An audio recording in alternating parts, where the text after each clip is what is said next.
Everett is the creative force behind a band called Eels.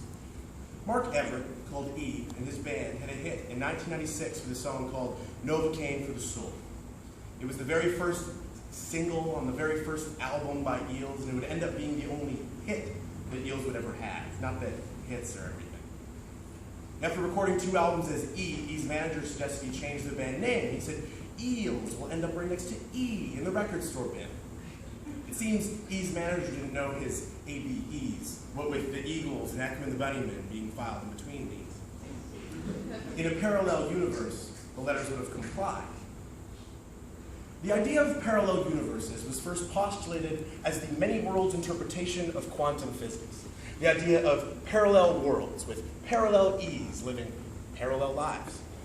The many worlds interpretation of quantum physics has seeped into our culture and has taken its natural seat next to time travel in the pantheon of unproven ideas so fantastic that they must then be true.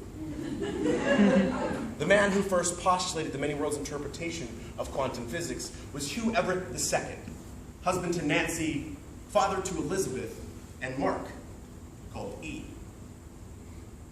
In a parallel universe, Mark Everett never came home one day at the age of 19 to find his physicist father dead of a heart attack.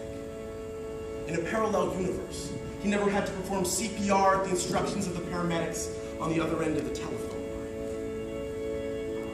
In a parallel universe, Hugh Everett never believed in quantum immortality, a concept he himself invented, never asked for his ashes to be thrown up with the trash in the hopes that they would end up. In a parallel universe, E's schizophrenic sister didn't commit suicide at the same time that Novocaine for the Soul was a hit, hoping to meet up with her father by having her ashes thrown out with the trash to end up in a parallel universe.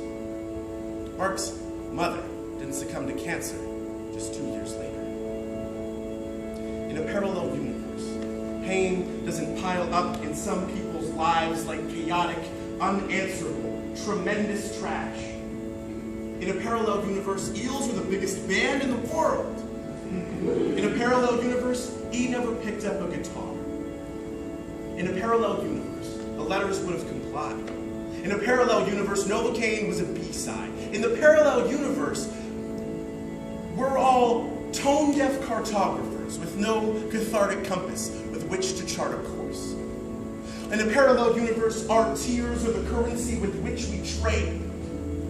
In a parallel universe, we all wear fuchsia all the time for no reason.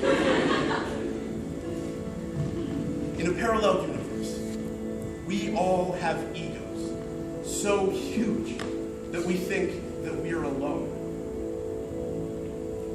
We are not